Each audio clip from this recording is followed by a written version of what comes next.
Do you have trouble seeing God's hand in the little details of your life? I don't think that's uncommon. I think for many of us, we have this idea that really super spiritual people, they can always perceive, they have this discernment that's able to just pick up, oh, God's moving here, or he's doing this, or this is the reason why that happened. And that really God-honoring spiritual people are always aware of everything that God is doing all around them. And I don't think that's true. In fact, I'm confident it's not true because God asks us to walk by faith. He asks us to take who he is and what he's promised on faith. He has already promised he is good. He has already demonstrated he is gracious. What he's calling you to is walk by faith day by day. And it's amazing when we learn to trust God, how we will begin to see how he is working in the details of our lives, and sometimes in the most unexpected details, we will see the greatest glory and good. Our story today is about Eglon and Ehud. Eglon is a Moabite king, and he has set up residence in the city of palms, or in Jericho. He hasn't rebuilt the city that Joshua came and destroyed with the Israelites. He hasn't rebuilt it. In fact, there was a curse placed on one who would rebuild the city. There was going to be a high cost of rebuilding that city of Jericho. And if we go and look at the archaeological evidence, we see that there was a long period where the city itself, the fortifications, they weren't rebuilt. There was a long period where there was no proper city there. However, the location of Jericho, this city of palms, at the fords of the Jordan, was highly strategic. So for this Moabite king, putting his house there was an excellent tactical choice. We're told that Eglon has oppressed the people. Why? Because they've been faithless. We see in this story, just as we will in all the other stories in the book of Judges, that God's people run from him. They abandon him. They are faithless to him. And so he gives them over to foreign oppressors. But when they cry out to him, he is always merciful and he delivers his people. The key to the book of Judges is understanding that the Lord rescues and redeems his people when they cry out to him. We call that grace. God is always gracious to those who cry out to him honestly and in faith. That's just who he is. But it's also important for us to recognize that in the book of Judges, there's this downward spiral, this outward spiral, this tragic spiral, that with each generation, it seems like the people are getting further and further from God. They're losing more and more a sense of who he is. They're forgetting what he has commanded them to be and to do. And they're actually, as we see them, losing their identity. We see when it comes to the end, they are nearly self-destructing at the end of the book of Judges. This downward spiral, this cycle of events, is taking them further and further away from their purpose, forgetting God and losing their identity.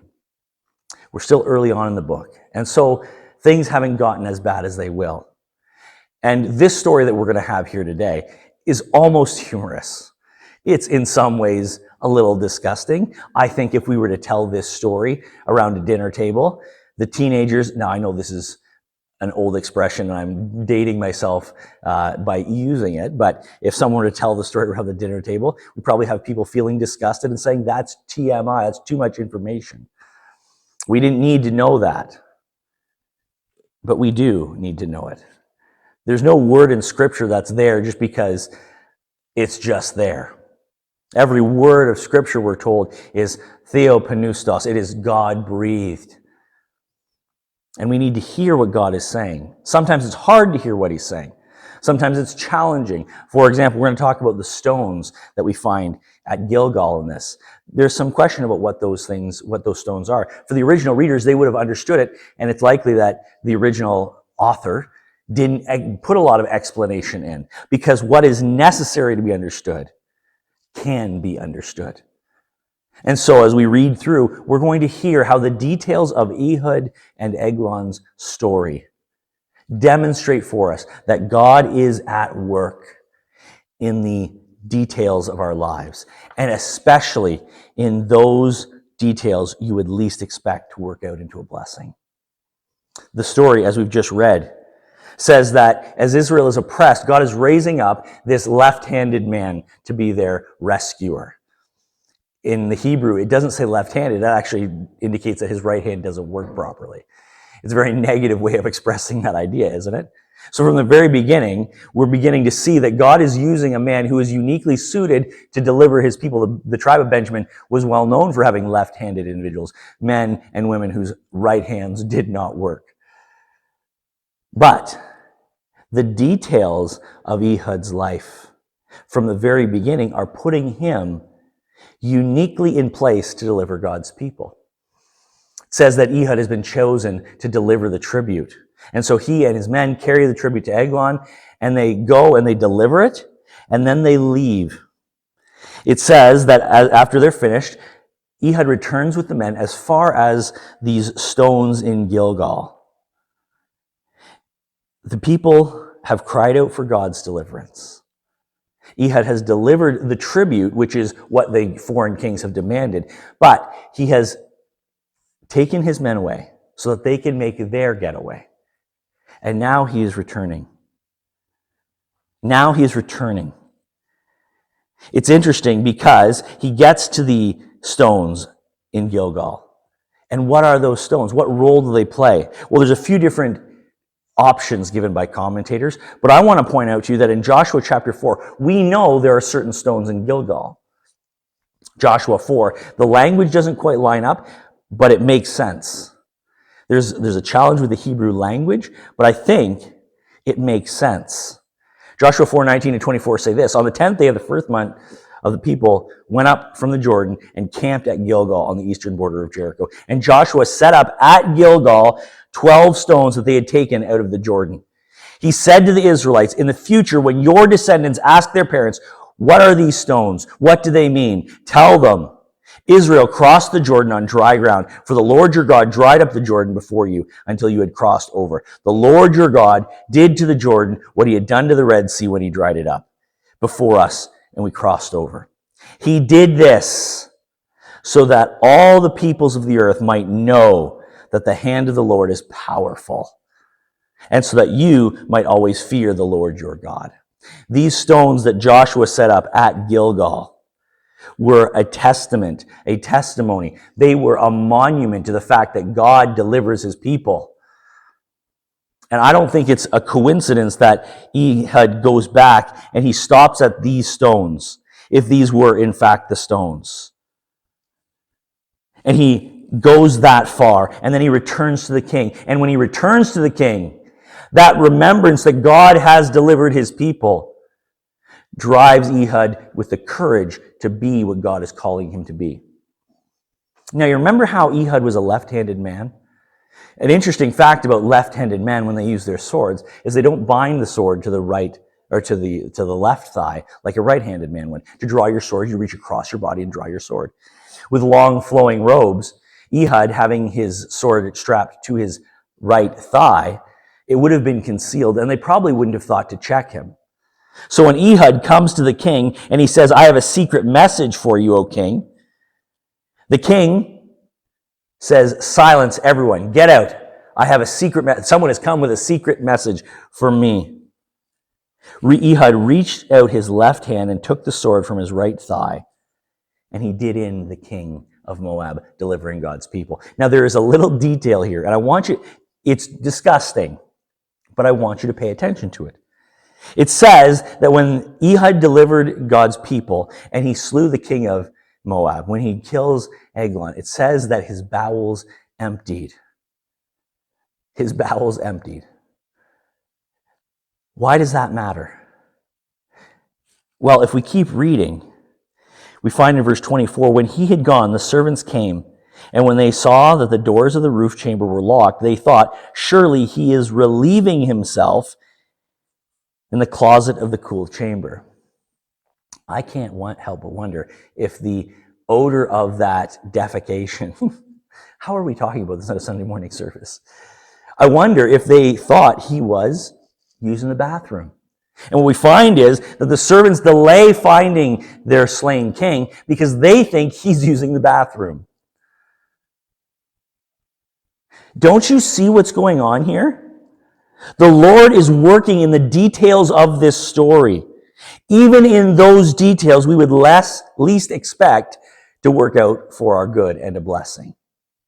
And what's probably the most important out of all of this is that as Ehud escapes because of the delay, remember, Ehud is allowed to escape. He is able to escape because no one goes in to see that the king has been killed. Ehud escapes while they delayed. This is verse 26, It says he passed beyond the idols and escaped to Sariah, and when he arrived, he sounded the trumpet in the hill country of Ephraim, and the people of Israel went down with him from the hill country, and he was their leader. And he said to them, listen to what Ehud says. Listen to how he frames all that has happened.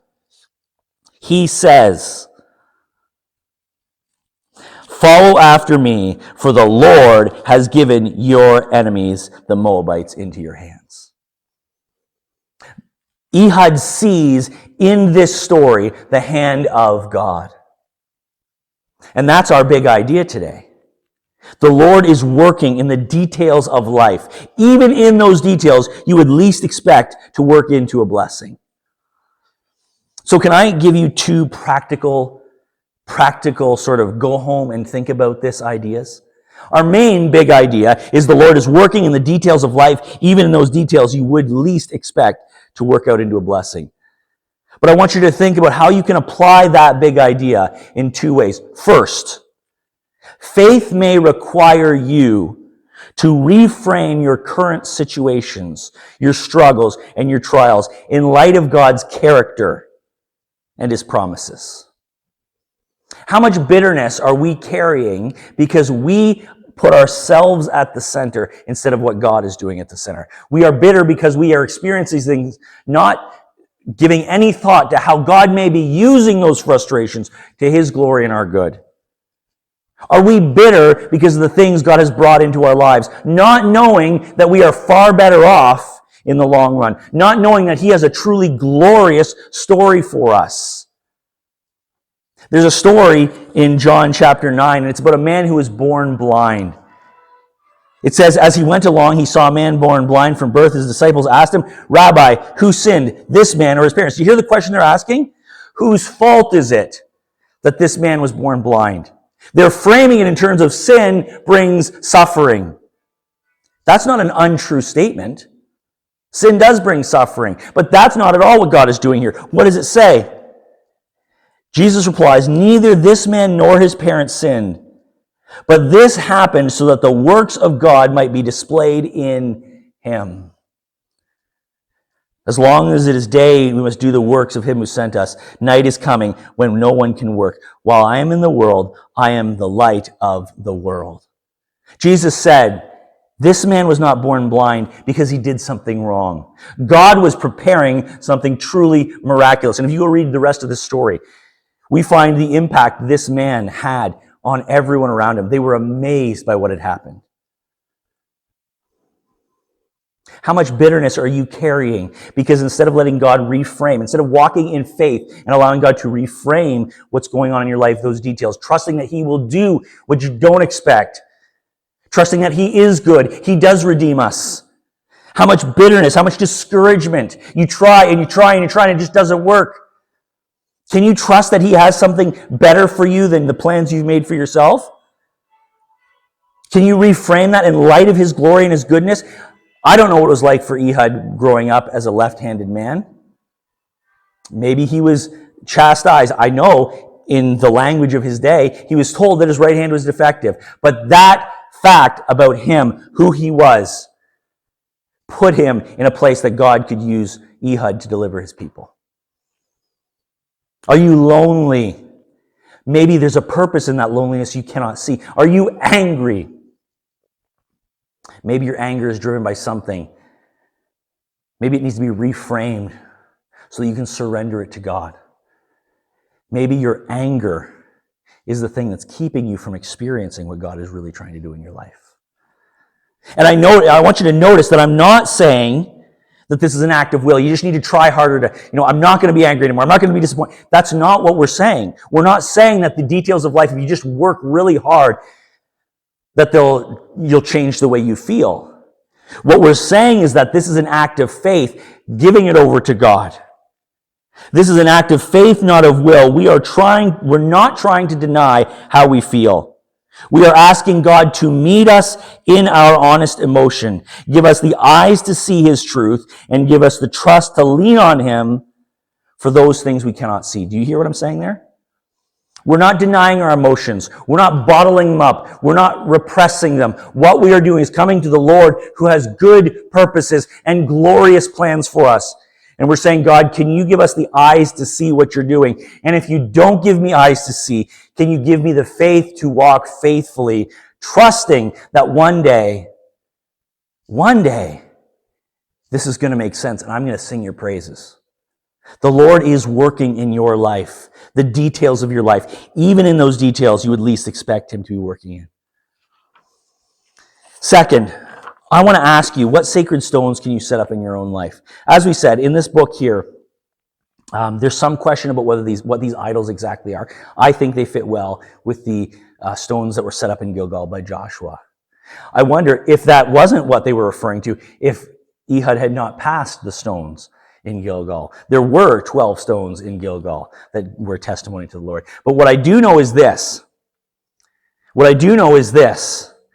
That in the time of the judges, setting up a stone, a monument, to say, here's what God has done, was a very common thing. This is how God spoke to his people through the years. In 1 Samuel 7, 12 to 13, as Samuel is delivering God's people from the Philistines, it says, Then Samuel took a stone and set it up between Mizpah and Shen, and he named it Ebenezer, saying, Thus far the Lord has helped us. It is the rock of our help. This is a testimony. This rock is a testimony to the fact that God is our help. And he will not let us down. Verse 13 says, So the Philistines were subdued, and they stopped invading Israel's territory. Through Samuel's lifetime, the hand of the Lord was against the Philistines. So my question to you is this. How can you set up stones in your life? What stones can you set up? Boundary markers, memory, things that you can hold on to, tokens that will preserve those memories for you. What stones can you set up in your life that will remind you of God's goodness and his works of redemption for you? In the ins and outs, the warp and woof of daily life, you need those reminders. We need those reminders. If we're going to trust God in the details of our lives, we need those signposts that point us to the fact that he is good. He has been good in the past. He will be good here and now. And he is absolutely going to deliver on every single promise he's ever made in the future. That is who our God is. So here's what I want you to do. As we think about the fact that God is at work in the details of our life, even in those details we least expect to work into a blessing. Number one, I want you to surrender those things to God. I want you to reframe. Maybe God is putting you in that difficult situation because you're the light that only you can reach into that situation and shine. I want you to reframe those things in light of the fact that who God is and what he's promised us. Reframe those things. Those details matter. He's doing something. Have faith. Ask him to show you with eyes to see and give you faith to trust when you can't see. That's the first thing I want you to do. The second thing is I want you to find ways of putting up reminders all throughout your life. This is what God has already done. If God has been good, God will be good. The next time you get to see God's work, consider how you can set up a lasting reminder, a memorial item or token that will act as an anchor and a reminder of God, how God has committed himself to his good and your glory. Thank you for joining me this morning. I pray that we have heard God's word. I pray that he is transforming us by his grace. And I know the one who has promised to do it is faithful. His work never returns void. We will trust him with our transformation. God bless.